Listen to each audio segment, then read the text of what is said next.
Assalamualaikum warahmatullahi wabarakatuh. Perkenalkan, nama saya Rizky Nur Hidayat. Saya dari Prodi Informatika semester 2. Kali ini saya akan mereview sebuah buku yang berjudul Interaksi Manusia dan Komputer.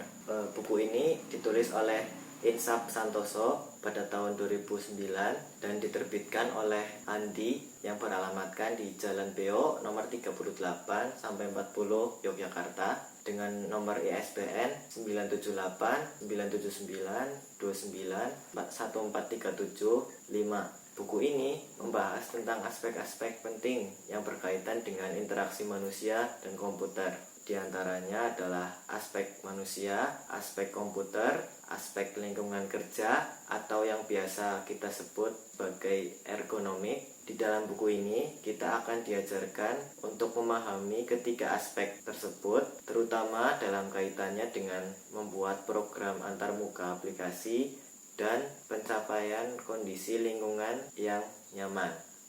Kali ini saya akan bahas sedikit tentang piranti interaksi yang ada pada buku ini pada bab 8 halaman 159. Yang saya bahas kali ini adalah mengenai jenis-jenis tata letak keyboard atau yang lebih dikenal dengan papan ketik. Yang pertama adalah tata letak QWERTY. Tata letak ini sangat sering kita jumpai dan paling banyak kita temui di pasaran. Hampir semua perangkat yang kita temui pasti menggunakan tata letak ini. Dan tata letak ini diciptakan oleh Scholes, Glidden, dan Saule pada tahun 1878 yang kemudian dijadikan sebagai standar mesin ketik pada tahun 1905. Kelebihan dari tata letak ini adalah kecepatan mengetik bervariasi tergantung pengguna dan kebiasaan sekaligus cara pengetikan pengguna tersebut. Semakin sering pengguna menggunakan tata letak ini, maka semakin cepat mereka mengetik. Kekurangan dari tata letak ini adalah beban pengetikan kebanyakan berada pada tangan kiri, sehingga tata letak ini lebih cocok untuk orang yang kidal. Kekurangan selanjutnya adalah kata-kata seperti sadar, taraf, dan cara itu harus diketik dengan menggunakan satu tangan, yaitu tangan kiri saja. Jika kata yang kita ketik lebih banyak mengandung unsur huruf A, maka kelingking kita akan lebih sering terbebani, yang kemudian menyebabkan tangan kita menjadi cepat lelah.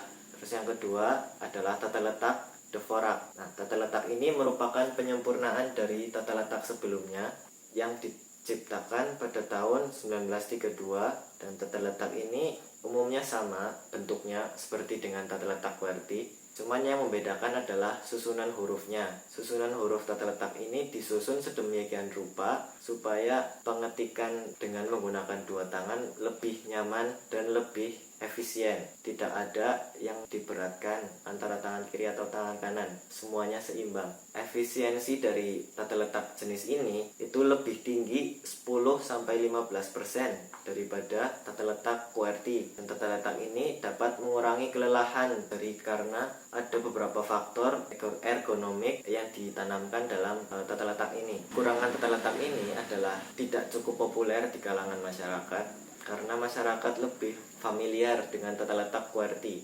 Tata letak selanjutnya adalah tata letak alfabet. Nah, tata letak ini susunannya urut abjad dari A sampai Z. Bentuk tata letak ini hampir sama dan persis sama seperti tata letak sebelumnya. Kelebihan dari tata letak ini adalah tata letak ini banyak digunakan untuk mainan anak-anak, di mana anak-anak diajarkan untuk mengenal huruf alfabet dari A sampai Z. Tata letak ini kurang populer di kalangan masyarakat. Dan selanjutnya adalah tata letak Clackenberg. Tata letak ini memiliki susunan yang sedikit berbeda dan tata letak yang berbeda juga. Susunan hurufnya mirip dengan tata letak Dvorak, tapi dalam penyusunan letak-letaknya itu dibuat sedemikian rupa agar tangan kita saat mengetik itu lebih nyaman dan lebih enak digunakan. Kelebihan dari tata letak ini adalah tata letak ini dapat mengurangi beban otot berlebih pada jari-jari dan pergelangan tangan. Sedangkan kekurangan dari tata letak ini kurang begitu populer di kalangan masyarakat. Sekian Itu saja yang dapat saya sampaikan. Kurang lebihnya mohon maaf. Terima kasih sudah menonton. Semoga bermanfaat. Assalamualaikum warahmatullahi wabarakatuh.